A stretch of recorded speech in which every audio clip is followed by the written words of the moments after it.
Bom dia a todos. Muito bom podermos estar aqui mais uma manhã.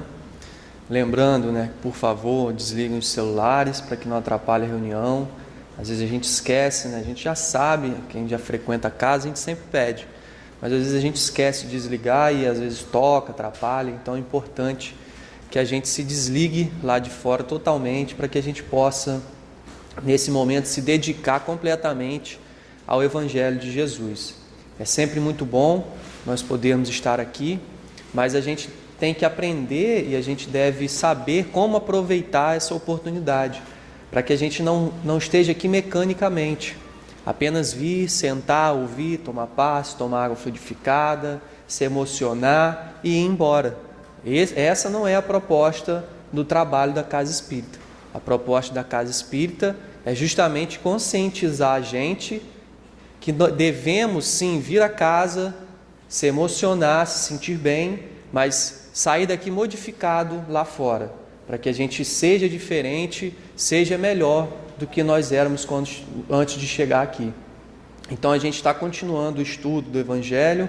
Nós estamos no capítulo 9, que tem como título o capítulo Bem-aventurados que são mansos e pacíficos, que fala para a gente no item 8 sobre obediência e resignação.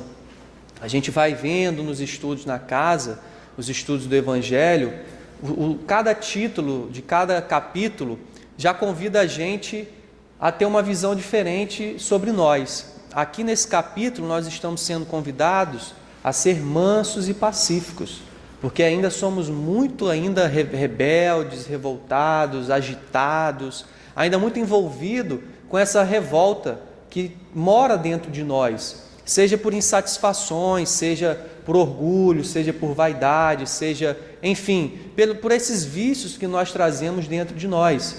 Então, constantemente, a cada capítulo, a gente está sendo convidado a prestar atenção em alguma coisa dentro de nós. E nesse momento é a mansuetude e esse lado pacífico que a gente tem tanta dificuldade. Se a gente for passar em revista a nossa vida, o nosso dia a dia, a gente vai observar momentos que nós podemos até dizer momentos de loucura, momentos de ódio, momentos de raiva, que surtamos e não temos uma consciência muito clara do que estamos fazendo. Tamanho o nosso desequilíbrio no nosso dia a dia. E isso acontece, isso desperta muitas vezes através de um ato de uma outra pessoa que faz algo que a gente não gostaria que fizesse. Ou a gente esperava um certo comportamento, uma certa atitude da outra pessoa, e como a pessoa não corresponde àquilo que a gente quer, a gente se revolta, a gente fica com raiva, a gente fica com ódio, a gente quer se vingar. E aí a gente entra nesse desequilíbrio. Por isso que ele fala para a gente, manso e pacífico. E o que nós vamos observando é que ainda não somos mansos e pacíficos. Muito pelo contrário. Claro que estamos na tentativa, claro que estamos no esforço para sermos, mas nós temos que assumir que ainda não somos e temos muitas dificuldades. E na obediência e resignação, o Espírito Lázaro, ele convida a gente a pensar o seguinte, ele inicia falando assim para a gente: a doutrina de Jesus ensina por toda parte a obediência e a resignação. Duas virtudes que acompanham a doçura e que são muito ativas, embora os homens as confundam erradamente com a negação do sentimento e da vontade. Então, primeiramente, o que ele fala para a gente, que essa obediência, essa resignação, é uma variável de ser manso e pacífico. Se a gente está nessa luta, a gente deve observar se a gente está sendo obediente e resignado. Mas ele fala para a gente que nós confundimos isso. A gente acha que ser obediente, ser resignado, é não pensar, é não fazer nada. É aceitar tudo o que acontece na vida, sem movimentar a vontade, sem movimentar o desejo de vencer, sem modificar o desejo de ir mais além, de superar as dificuldades. É isso que ele está falando.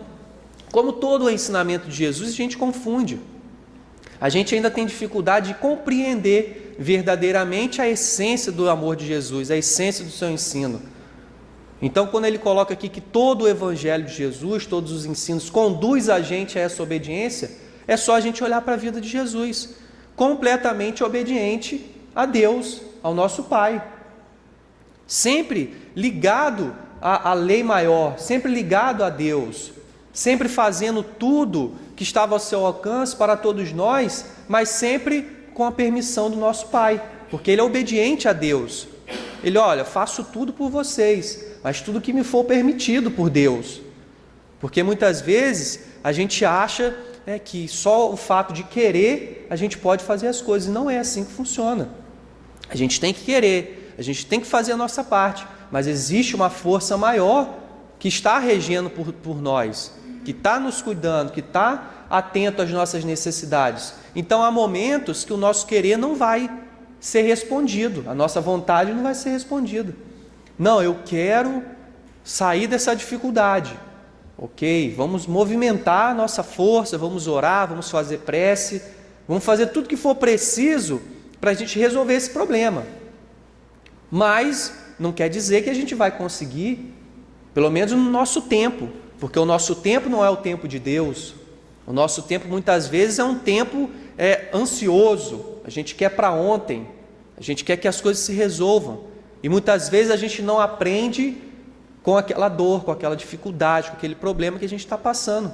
E Deus, que é o nosso Pai, conhece a gente na íntegra, conhece a gente intimamente, os nossos pensamentos, as nossas intenções. Ele sabe que naquele momento eu preciso passar por aquela dificuldade, que eu ainda não aprendi, porque no Evangelho está lá explicando para a gente o tempo necessário que é a dor e o sofrimento para a gente. Ele fala que é o tempo necessário para o arrependimento nosso, para o nosso aprendizado, para o nosso crescimento. Esse é o tempo das nossas dificuldades. Por isso que a doutrina orienta a gente para a gente investigar o que temos que aprender com essa situação que a gente está passando. Estamos passando por aflições? O que preciso aprender com isso? Será que eu preciso me tornar mais manso? Será que eu preciso me tornar mais pacífico? Será que eu tenho que ter mais paciência? Ou será que eu tenho que me mexer mais, sair do meu mundo egoísta e procurar outras pessoas que sofrem, que estão chorando, que estão passando por dificuldades? Aí a gente vai, com certeza, a partir do momento que a gente identificar esse recado da dor, esse recado da aflição, a gente vai conseguir passar por isso muito melhor, muito mais tranquilo. E aí ele continua falando, a obediência é o consentimento da razão, a resignação é o consentimento do coração. Ou seja, ser obediente. Ser obediente, muitas vezes, por exemplo, é a gente vir aqui à casa espírita porque eu vou ser obediente a um parente que diz que é para eu ir. Um pai, uma mãe que tem autoridade sobre mim, que diz que eu tenho que ir, então eu vou. Eu estou sendo obediente a alguma coisa, a alguém. Mas sem necessariamente eu me envolver com o meu coração, com o meu sentimento. Eu vou trabalhar muitas vezes por obediência, mas eu não queria estar trabalhando. Eu não queria estar ali naquele lugar com aquelas pessoas, eu não gosto dali. Eu trabalho no local que trabalho, no ramo que eu trabalho, porque eu tinha a mentalidade que eu queria ganhar muito dinheiro. Então eu fui para lá por obediência para ganhar aquele muito dinheiro, mas não há o envolvimento do sentimento do coração. Então olha só que poucos exemplos que a gente dá que vai fazer com que a gente viaje na nossa vida e cada um observe quando está agindo dessa maneira.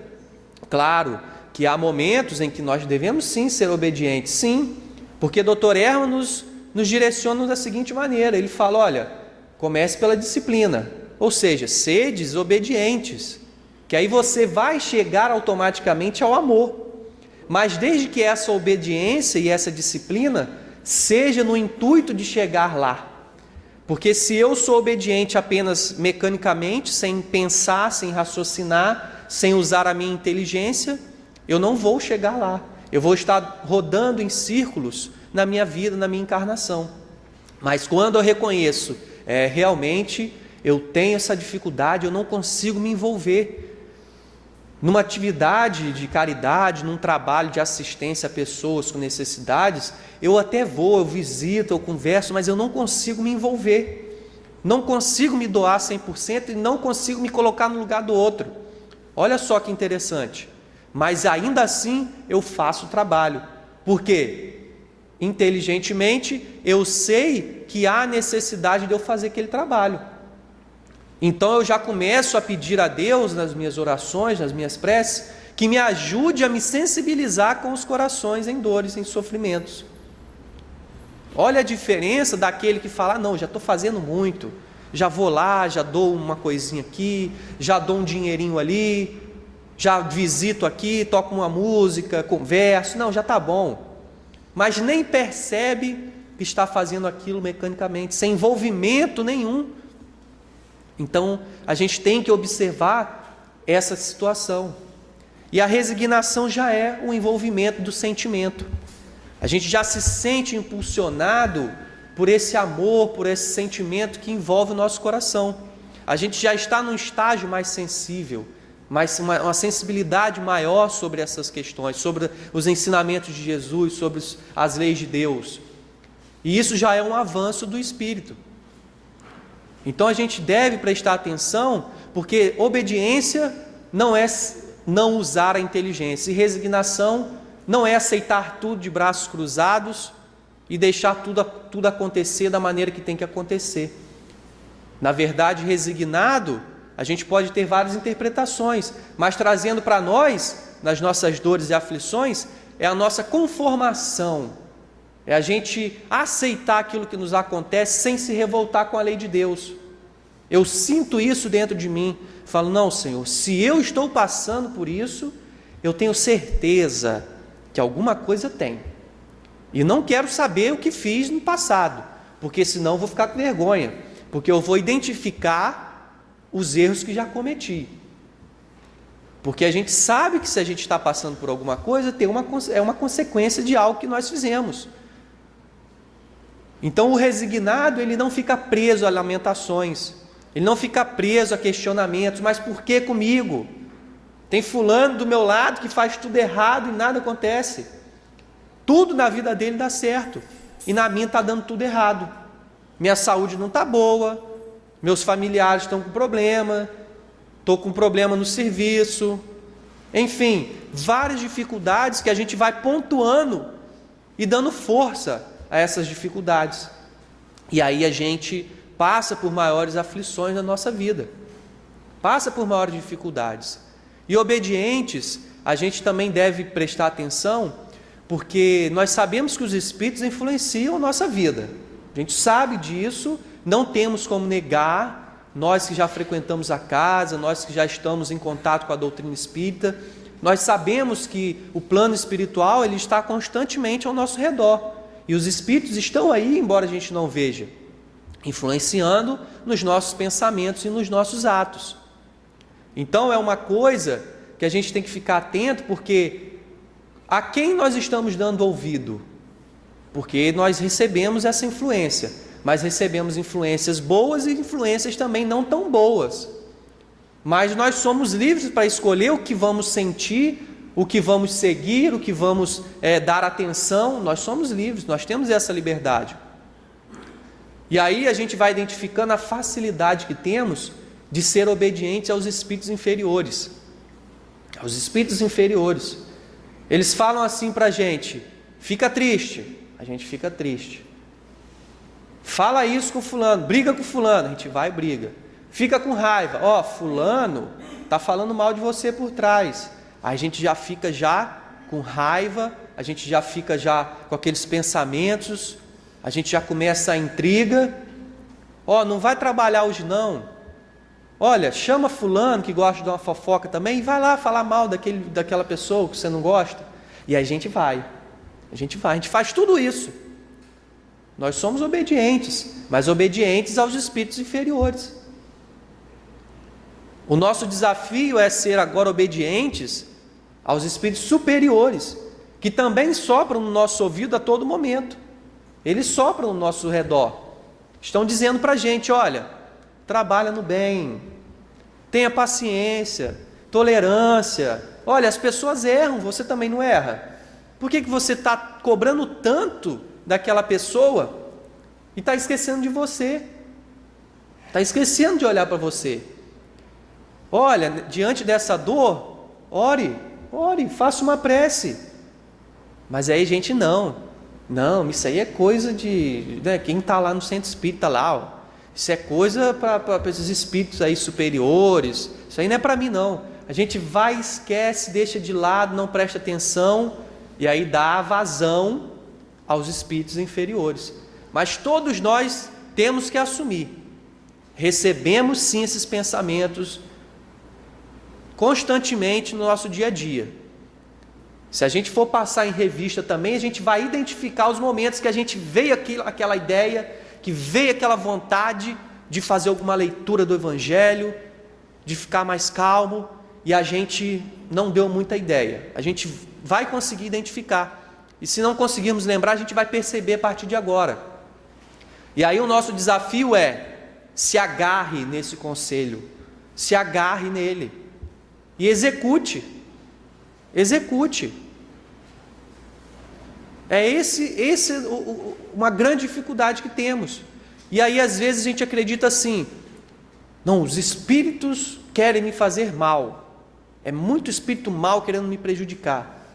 Nada, tem muito mais espírito bom querendo ajudar a gente do que espírito mal querendo prejudicar.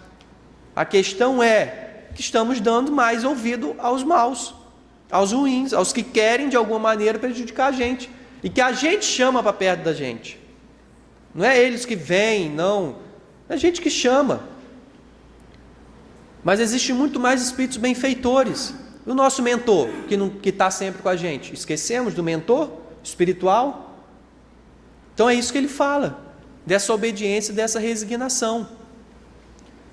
A gente vai vendo, para quem não conhece, Paulo de Tarso, um grande perseguidor dos cristãos na primeira era do cristianismo, nos primeiros momentos depois que Jesus desencarnou, um grande doutor da lei, estudioso das leis de Moisés, das leis de Deus na época, enfim, mas se tornou um grande perseguidor dos cristãos, uma raiva, um ódio tremendo contra os cristãos. E nessa luta dele, em querer acabar com todos os cristãos, querer punir, de querer fazer valer as suas ideias, os seus pensamentos, ele, numa viagem para Damasco, no deserto, ele se depara no momento com uma luz e de repente ele perde um pouco a consciência, cai no chão e uma voz pergunta a ele por que ele perseguia. E aí ele diz: quem é o Senhor? E o Senhor responde: não, eu sou Jesus, aquele que você persegue.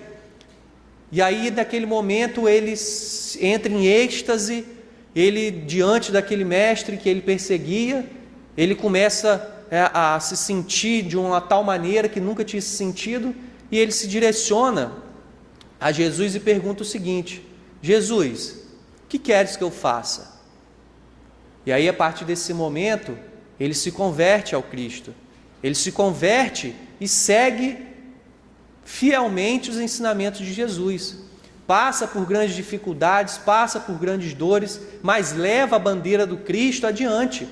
Ele que antes era contrário e queria acabar com o cristianismo, ele se torna realmente um servo fiel de Jesus. Por isso que ele é conhecido como o convertido de Damasco. O convertido, ele se converteu completamente. E todos aqueles que eram amigos deles, que seguiam ele, que ajudavam ele, se voltaram contra, porque achavam que ele estava louco, estava maluco, que tinha acontecido alguma coisa. Ele perdeu a consciência do que ele estava acontecendo.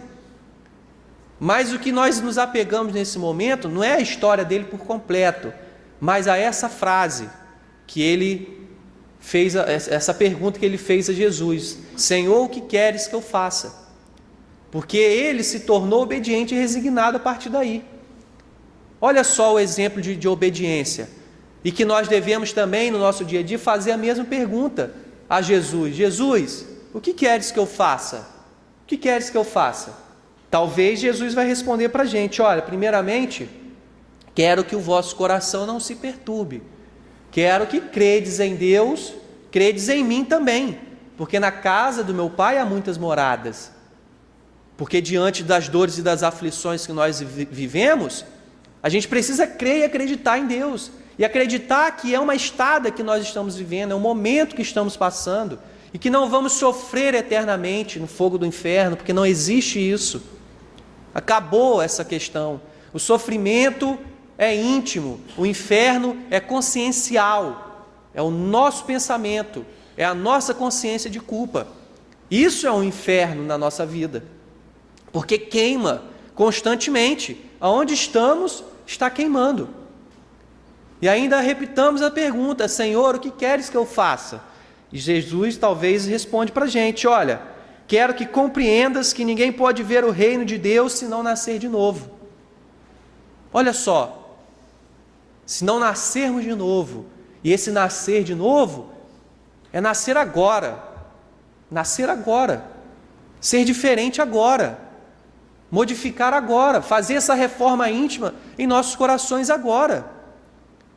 Se a gente não nascer de novo, porque a gente está com certeza aí, durante milênios e milênios, vivendo as nossas encarnações, fazendo erros, cometendo equívocos na nossa vida, a gente precisa ter esse renascimento com Jesus, a gente precisa se converter a Ele, porque nós não somos convertidos, convertido foi Paulo, ele realmente se converteu ao Cristo, porque se a gente lê a história dele, as dificuldades que ele passou, se a gente conseguir adentrar ali, a gente fala assim: gente, se fosse eu não tinha conseguido, eu não tinha aguentado, porque foi dificuldade que ele passou, muita dificuldade, mas o convertido, ele segue adiante. A fé é inflamante, a fé é contagiante, ele segue a si mesmo, porque ele confia e sabe que nada é por acaso, e ainda trabalhando, ajudando as pessoas. E aí a gente pergunta: Senhor, o que queres que eu faça, Senhor? Se a vossa mão ou vosso pé for motivo de escândalo, cortai-os e lançai-os longe de vós. Outra informação de Jesus para a gente. Mas não é cortar nossa mão, nosso pé, é retirar aquilo que é motivo de escândalo na nossa vida, as nossas chagas morais, os nossos defeitos, é arrancar isso. Claro que ele materializou o ensino naquela época, ele materializou para as pessoas entenderem, mas não é cortar o nosso pé, a nossa mão, literalmente falando, não é isso, mas é identificar aquilo que temos de ruim, aquilo que temos de dificuldade e arrancar isso de nós, jogar isso fora, para dar lugar a um homem novo, a um homem melhor, a um homem de bem. É isso que ele fala para a gente. E Senhor, o que queres que eu faça? Que perdoe os erros de vossos irmãos, não somente 7 vezes, mas 70 vezes 7. Ele aconselha para a gente o perdão. Limite? Não. Você vai perdoar quantas vezes forem necessárias. Quantas vezes tiver que perdoar, a gente vai perdoar. Porque nós não temos necessidade de perdão também? Temos necessidade de perdão. E como temos? Temos demais. Mas como a gente quer ser perdoado se a gente não perdoa? Claro que perdoar não é deixar que a pessoa faça tudo o que quer com a gente, porque eu perdoo, não é isso, mas é não ter ódio no coração, não se sentir na vontade de se vingar, na revolta, de querer prejudicar o outro, de querer dar o troco na mesma moeda. E isso é perdão, é de se alegrar com a pessoa quando ela consegue estar bem na vida, consegue conquistar algumas coisas na sua encarnação, ao invés de a gente ficar desejando, tomara que aconteça isso lá no futuro, tomara que se dê mal. Isso não é perdão. Quero que tire primeiro a trave do vosso olho, e então vereis como podereis tirar a palha do olho de vosso irmão. Que não julgues a ninguém, a fim de não serdes julgados, pois sereis julgados segundo houverdes julgado os outros. Faça aos homens tudo o que desejais que eles vos façam, pois esta é a lei. Claro que ele está dizendo para a gente que fazer tudo para o nosso irmão, tudo aquilo que a gente gostaria que fizesse, é a gente se colocar no lugar. Quando a gente está passando por dificuldades, por dores, por aflições, a gente vê o que a gente gostaria. E a gente observar aquela ajuda que nós recebemos, porque recebemos sempre, e aí a gente se sente bem. A gente se sente fortalecido, seja pelos amigos, seja pelos familiares, seja por quem for. A gente gosta de receber esse carinho nos momentos que a gente está com maiores dificuldades, essa atenção. Então é isso que ele fala para a gente, olha, faça a mesma coisa. Você não gostou? Não é bom ser acolhido? Não é bom ter alguém para conversar? Não é bom ter alguém para te assistir no momento de maiores dificuldades? Então faça o mesmo. Faço mesmo, e aí no momento que a gente está naquela dor, naquela aflição, a gente até fala, realmente eu vou começar a fazer isso, porque é tão bom, é tão bom sentir esse apoio, mas aí quando a gente melhora, a gente esquece daquilo que a gente passou, e daquela sensação que sentimos, e daquele comprometimento que a gente estava tendo naquele momento, e aí a gente segue a nossa vida e esquece de executar isso. Olha aí novamente a intuição dos espíritos superiores para a gente, aconselhando a gente a fazer alguma coisa. Mas aí a gente sai do roteiro quando a gente melhora. E aí a gente vai vendo o acervo que temos do conselho de Jesus, dos ensinamentos de Jesus, todo o seu evangelho, convidando a gente a ser obediente a Ele, a ser obediente a Jesus. E só depende de nós, não depende de ninguém. Jesus nos diz, olha, buscai primeiro o reino de Deus e a sua justiça, e todas essas coisas que vocês procuram serão dadas por acréscimo para vocês. Olha, observai os pássaros no céu.